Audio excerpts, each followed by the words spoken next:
ಇವತ್ತೇನು ವಿಚಾರ ಮಾತಾಡಬೇಕು ನಿಮ್ಮೊಂದಿಗೆ ಏನು ಹೇಳಬೇಕು ಅಂದ್ಕೊಂಡಿದ್ದೀನಿ ಅಂದರೆ, ವುಮನ್, ಒಂದು ಹೆಣ್ಣು. ಈ ಕಾಲದಲ್ಲೂ ಸಹ ಹೆಣ್ಮಗು ಹುಟ್ಟಿದ್ರೆ ದೇ ಥಿಂಕ್ ಬರ್ಡನ್. ಆ ಥರ ಯಾಕೆ ಆ ಥರ ಒಂದು ಥಾಟ್, ಆ ಥರ ಒಂದು ಯೋಚನೆ ಯಾಕೆ ಬರಬೇಕು ಅಂತ ನಾನು ನಿಮ್ಮಲ್ಲಿ ಕೇಳ್ಕೊತಿದ್ದೀನಿ. ನೀವು ಅದೇ ಥರ ಯೋಚನೆ ಮಾಡ್ತಿದ್ರೆ ದಯವಿಟ್ಟು ತಪ್ಪು, ಆ ಥರ ಯೋಚನೆ ಮಾಡಬೇಡಿ. A girl is not a burden.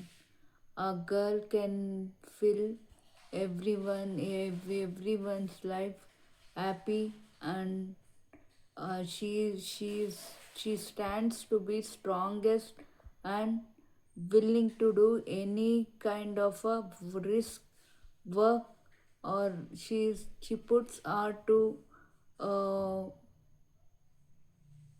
ಸಂಸಾರ ನಡ್ಸೋಕ್ಕೆ ಎಷ್ಟು ಕಷ್ಟಪಡ್ತಾರೆ ಹೆಣ್ಮಕ್ಳು. ಒಂದು ಸಂಸಾರ ನಡೆಸೋದಕ್ಕಾಗಲಿ, ವ್ಯವಹಾರ ವಿಷಯವಾಗಲೇ ಆಗಲಿ, ವ್ಯವಹಾರ ಫಿನಾನ್ಸಿಂಗ್ ಇದರಲ್ಲೇ ಆಗಲಿ, ಎಲ್ಲದರಲ್ಲೂ ಎಲ್ಲ ಒಂದು ವಿಷಯದಲ್ಲೂ ಚಾಲೂ ಇರ್ತಾರೆ ನಮ್ಮ ಹೆಣ್ಮಕ್ಳು. ಅಂಥದ್ರಲ್ಲಿ ಈ ಕಾಲದಲ್ಲೂ ಸಹ ಬರ್ಡನ್ ಅಂದರೆ it is something like unacceptable ಅಂತ ಹೇಳ್ತೀನಿ. ಹುಡುಗಿ, ಹೆಣ್ಮಗು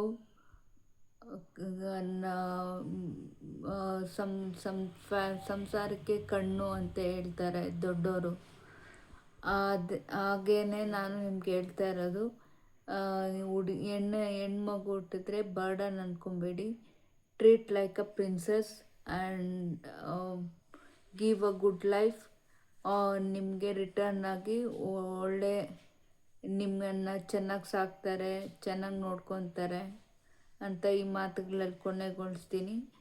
ಈ ಒಂದು ಹೆಣ್ಣು ಎಂಥ ದರ್ಜೆನಲ್ಲಿ ಇದ್ದಾರೆ, ಈ ಮಿನಿಸ್ಟರ್ಗಳು ಎಷ್ಟು ಜನ ಇದ್ದಾರೆ ಹೆಣ್ಮಕ್ಳು, ಹೆಂಗಸರು ಅಂತ ಲೆಕ್ಕ ಇಲ್ಲ ನಮ್ಮ ದೇಶದಲ್ಲಿ. ಅಂಥ ದೇಶ, ಅಂಥ ಒಂದು ನಾಡು ನಮ್ಮದು, ಅಂಥ ಒಂದು ದೇಶ, ಅಂಥ ಒಂದು ನಾಡು ನಮ್ಮದು. ಸೊ ಇದಾಗಿ ಹೇಗಿನ ಕೇಳ್ಕೊಳಕ್ಕೆ ಇಷ್ಟಪಡ್ತೀನಿ, ನಿಮ್ಮಲ್ಲಿ ಒಂದು ಮನವಿ ಕೇಳ್ಕೊಳಕ್ಕೆ ಇಷ್ಟಪಡ್ತೀನಿ.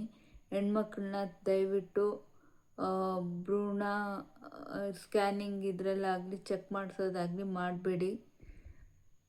ನಿಮ್ಮ ಒಳ್ಳೆಯದಕ್ಕೆ ಹೇಳೋದು. ಹೆಣ್ಣಾದರೆ ಸಂತೋಷ ಪಡಿ ಅಂತ ಈ ಮಾತಲ್ಲಿ ಕೊನೆಗೊಳ್ಸೋಕ್ಕೆ ಇಷ್ಟಪಡ್ತೀನಿ. Thank you guys.